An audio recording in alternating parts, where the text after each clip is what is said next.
साथियों, आज हम अपनी बात एकदम फोकस रखेंगे।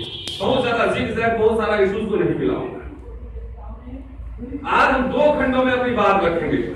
एक खंड में जो आज के वैधानिक शब्दावली में अनुसूचित जाति है और जनजाति है, schedule caste and schedule tribe, जो सांस्कृतिक शब्दावली में जो कि अस्पृश्य रहे, अनटचेबल रहे, जो शेड्यूल कास्ट है, जिनको पॉलिटिकल शब्दावली में हम दलित कहते हैं, उस पे और आदिवासी पे फोकस रखेंगे एक खंड में। दूसरे खंड में दलित और मुस्लिम पर फोकस रखेंगे और बाबा साहब के द्वारा उनके अंडरस्टैंडिंग, उनके समझ के द्वारा समझने की कोशिश करेंगे। क्या करना क्या है, वैचारिक स्पष्टता हमारी क्या है, हम किस दिशा में जाएं। तो इसीलिए सारे सवालों का जवाब हम शायद नहीं दे पाए। बिहार उत्तर प्रदेश की बात की राजीव भाई ने, बहुत अच्छी बात है। तो हम आज शूद्रों की बात नहीं करेंगे।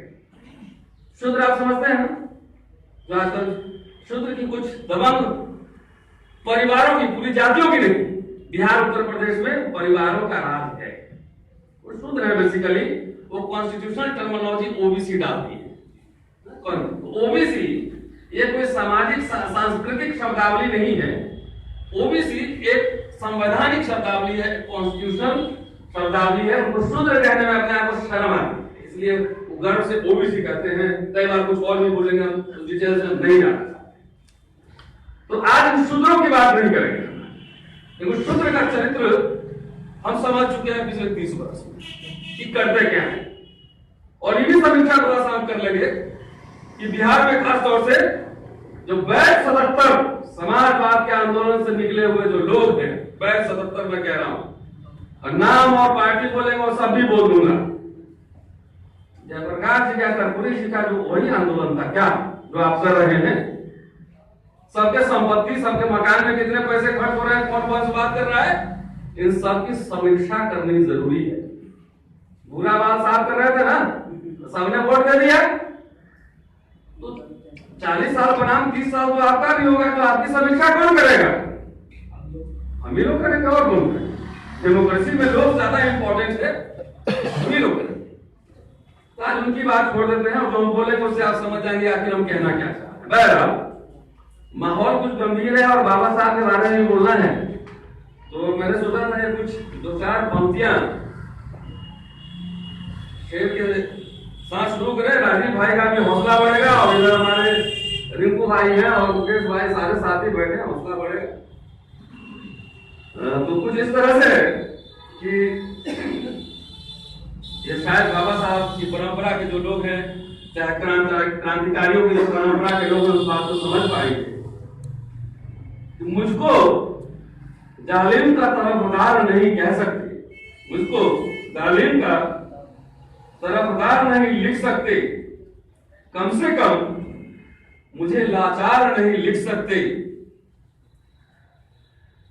जान हथेली के लिए लिख सकते। तो आप सब जितने साथी यहाँ बैठे हैं ना, मुझे पता है यहाँ सरकार के लोग भी बैठे होंगे, सीआईडी का लोग, सब रिपोर्टिंग होती है। तो जो लोग अगर होंगे तो आप उनको बढ़िया, जान से गुजरता कौन है, मौत की बातें तो सब करते हैं पर मरता कौन है, मौत की बातें तो सब करते हैं पर मरता कौन है, तेरी लश्कर के मुकाबिल अकेला हूं मगर, तेरी लश्कर के मुकाबिल अकेला हूं मगर, फैसला मैदान में होना है कि मरता कौन है। उदाहरण भी दे देता, बाबर के पास तो 12,000 ही सेना थी, इब्राहिम लोधी के पास तो लाख सेना थी, तो जीता कौन? बाबर जीता। कैसे जीता? उसके पास रणनीति थी और हौसला था, जिगरा था, जिगरा था, वो जीत गया। अब मुगल वंश की स्थापना हुई। तो कहने का मतलब ये है कि लड़ाई जो है ना, ये लड़ाई जो वंचित जमात और सामाजिक न्याय की जो बात है, ये लड़ाई खाली आरक्षण और प्रमोशन और स्कॉलरशिप का नहीं है। ये लड़ाई है मानवीय मूल्यों की लड़ाई है। ये लड़ाई आंख में आंख मिला के बराबरी में बात करने की लड़ाई है। और ये लड़ाई नौकरी कलेक्टर एसपी सबको जानता है, बहुत लोगों में सेक्रेटरी गवर्नमेंट ऑफ इंडिया और मिनिस्टर प्लीज जाके देखिए यहाँ जो मंत्री सब है, घुटना टेक रीढ़ बीन जी मालिक ऐसे खड़ा रहता है। लड़ाई स्वाभिमान की है। जब हमारा मिनिस्टर, हमारा सेक्रेटरी, मेरा आईएएस ऑफिसर घुटने टेक के गुलामी करता है, तो आपको कैसे आजादी और सम्मान मिलेगा? नहीं मिलेगा। क्या वजह सोचने की जरूरत है। कोई भी जो वाइब्रेंट डेमोक्रेसी होता है, प्रजातंत्र कब तक वाइब्रेंट रहेगा, कब तक ज्वलंत रहेगा कि जब समाज जिंदा रहता है, जब हम लोग जिंदा रहेंगे, सड़कों पर उतरेंगे, आर पार लड़ेंगे, बार बार लड़ेंगे। आजादी, अधिकार और सम्मान ये उपहार में नहीं मिलता है। गांधी जी को नहीं आया कांग्रेस की ये लीजिए आपको लिफाफा में आजादी बंद करके देना है। वो तो जो है संघर्षों से आया, तो हर बार लड़ना पड़ेगा, धक्का धक्की होगा, रगड़ा रगड़ी होगा, मुक्का चलेगा, लाठी चलेगी, फिर टूटेगा। अभी राजीव भाई बोला ना, मैंने फोटो देखा फेसबुक पर। और जब तक अगर इसके लिए आप तैयार नहीं तो अर्ध गुलाम तो है ही हम, अर्ध गुलाम। खासकर जो सरकारी नौकरी वगैरह कर रहे हैं, वो रोज बॉस के डर से, सस्पेंड होने के डर से, इंक्रीमेंट कटने के डर से ऐसे ऐसे रहता है पूरा हुआ। अगर आज आप इस बात को नहीं लड़े, आत्मसम्मान और स्वाभिमान के मसले को नहीं उठाए, नूना में जो घटना घटी तो कोई रिजर्वेशन मांगने गया था नहीं ना, उसको सड़क पर दौड़ा के जो हिंसा के पीछे जो मनोवृत्ति है उसको समझिए। मुसलमानों से जिस तरह से ट्रीटमेंट होता है उसको समझिए, उसके जहन में नफरत है। इनसे आर पार लड़ने की जरूरत है।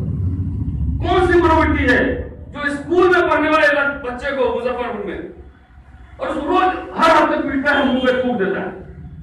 ये कौन सी मनोवृत्ति? इस बात को अगर आज नहीं समझे आप, तो हम अर्ध गुलाम तो है। 2000 साल से एक व्यक्ति को आप जंगल में छोड़ दीजिए तो भाषा भूल जाता है। तो हमें तो अभिशप्त कर दिया गया है इन ह्यूमन कंडीशन में रहने के लिए, तो हम अभी आजाद नहीं हुए, हमारी आजादी अभी बाकी है।